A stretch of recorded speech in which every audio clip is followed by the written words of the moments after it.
It was a calm morning in Judge Carter's home. Sunlight poured through the kitchen window. The smell of coffee filled the air, and his two kids, Alex and Sophie, laughed about their upcoming soccer tournament. Carter sat at the table, reviewing case notes for an upcoming federal trial, when a soft thunk came from the front door. Sliding open the mail slot, he saw an envelope stamped with Willow Creek HOA. He smirked, probably another petty complaint about lawn height or mailbox colors. But as he unfolded the paper, the smile faded instantly. The notice accused him of violating the 55-plus community rule and demanded that his unauthorized minors, his children, vacate the premises within 24 hours. Carter's brow furrowed. His home wasn't even inside the HOA's jurisdiction. When he bought the property, his attorney, Elliot, had confirmed it. "Elliot, we have a problem," Carter said over the phone. Elliot was calm. "Don't worry, they're just trying to scare you. I'll send a cease and desist letter today." Carter hung up, thinking the matter was closed, but fate had something far darker in store. The next evening, Carter returned home and felt it immediately: the silence. No laughter, no sound of footsteps. Alex and Sophie's backpacks sat by the front door. Their shoes were neatly lined up, untouched. Carter's chest tightened. He called Alex, no answer. Sophie, nothing. Neighbors hadn't seen them. Friends' parents hadn't heard from them. 2 hours later, police officers were combing through the house. That's when one officer pulled another HOA letter from the front door. This one read, "Your unauthorized tenants have been relocated to ensure compliance. They are in a safe location until this matter is resolved." Carter's grip on the paper tightened.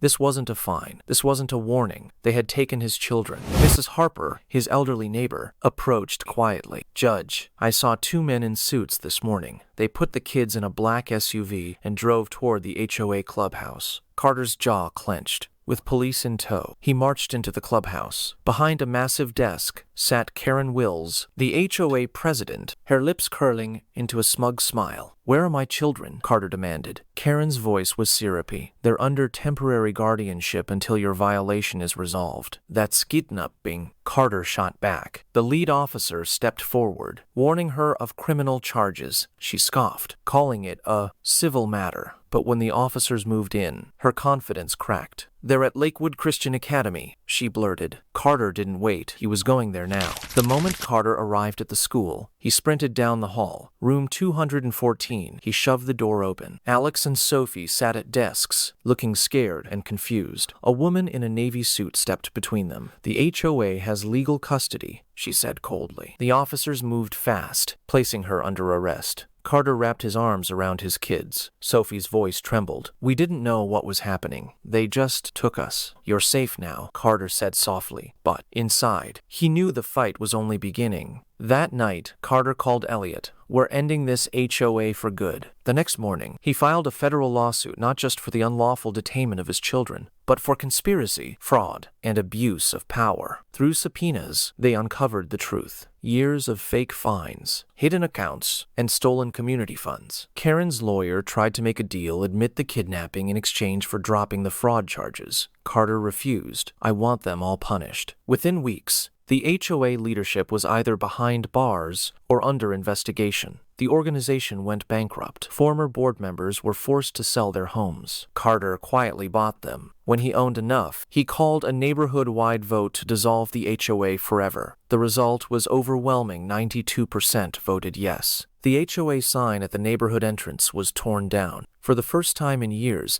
the community felt free. Karen went to prison. The rest of the board faced heavy fines and criminal records. On a sunny morning, Carter sat on his porch, sipping coffee, watching Alex and Sophie play in the yard. They were safe now, but he knew the fight was bigger than his family. He began working on legislation to protect homeowners nationwide from HOA abuse. The Willow Creek HOA was gone, and Carter vowed its name would never return. They thought they could take his children. They thought they could silence him. They forgot one thing Judge Carter doesn't lose. If you thought this HOA story was unbelievable, wait until you hear the next one I'm working on. You won't believe what some neighborhood boards are capable of. Make sure you hit that subscribe button and turn on notifications, because the next story might just keep you up at night.